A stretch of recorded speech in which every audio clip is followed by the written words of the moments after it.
This one is huge. A brand new party, Restore Britain, has blown past the Conservative Party in membership in just weeks. Rupert Lowe makes the announcement, and suddenly the political map looks like it's been upended. You hear that? That sound is the establishment shifting in its sleep. Grab a brew and let's get into it. Listen, I don't do panic, but this is the kind of seismic story we used to see only in movies. A pressure group in 2025, a full party by mid-February 2026, and already over 113,000 members. 113,000!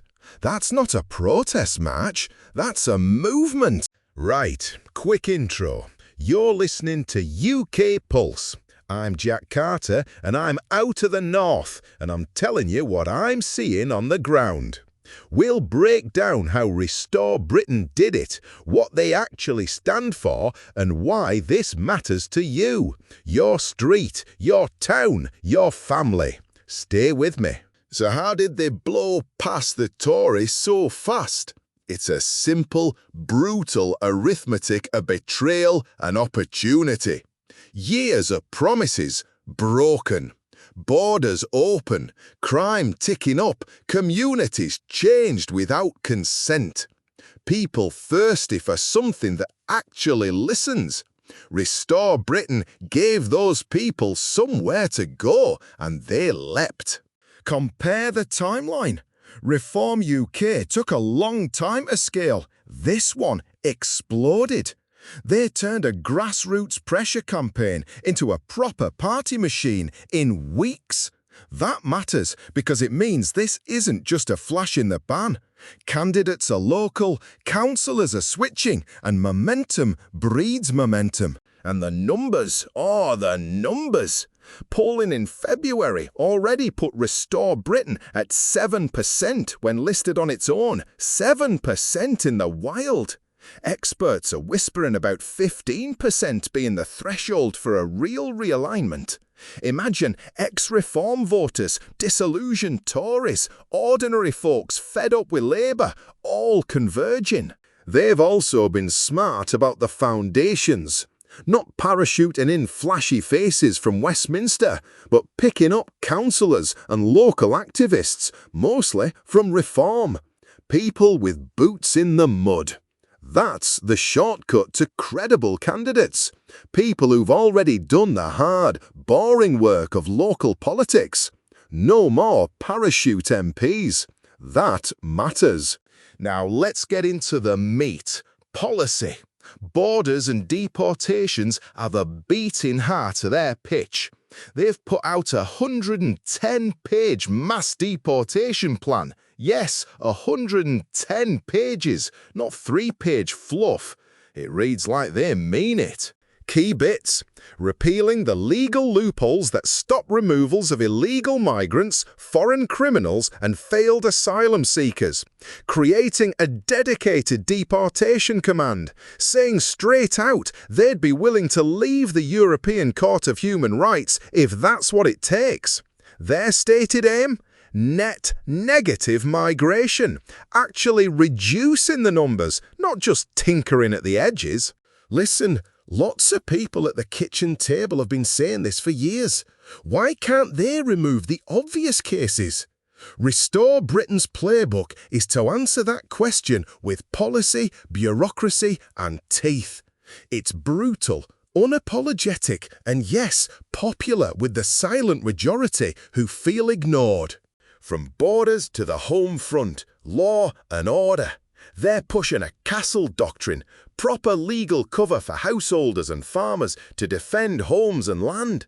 No more being dragged through the courts simply for protecting your own. They want pepper spray legalised for women and ordinary citizens too. Simple, practical, and aimed at the reality of rising knife crime and street violence. You don't think that lands? Think of rural theft from farms, house invasions in working-class estates, and mothers terrified to go out at night. People want protection, not lectures. Restore Britain gives the promise of common-sense self-defence measures that the old parties are too scared to touch. All right, now the part that'll get the headlines. Culture and identity. They've put forward plans to ban halal and kosher slaughter, framed as returning to Britain's historic animal welfare standards and refusing to bend the law to appease foreign practices. They also want to put the death penalty to a public referendum. Controversial? Absolutely. Deliberate? Also absolutely. You'll hear people howl that these are culture war stunts, but here's the thing. For a lot of listeners, these are signals. Signals that someone is finally willing to stand up for British traditions and to question whether the elite's permission economy is the only way. Restore Britain aren't hiding from those questions. They're confronting them head on. Now let me be clear. That doesn't make them perfect. These are contentious moves. They will be used to paint them as extremists by the left-leaning media. Fine. The point is, they're offering answers that the mainstream won't even discuss. And for people who feel ignored, that's a powerful magnet. Time to aim at the old parties. Who do we blame for getting us here? The Tories and Labour both have stains. The Tories, and I say this as someone who used to fall for Cameron, May, Boris promises, presided over a collapse in border control. Remember the Boris Wave rhetoric? Net migration in 2023 hit 906,000. 906,000! And Labour, they say they'll build homes for working Brits. But the accusation out there, and you've heard it, is that 40% of new homes are effectively earmarked for migrants. Meanwhile, British families languish on waiting lists. It's a betrayal stitched together by incompetence and political cowardice.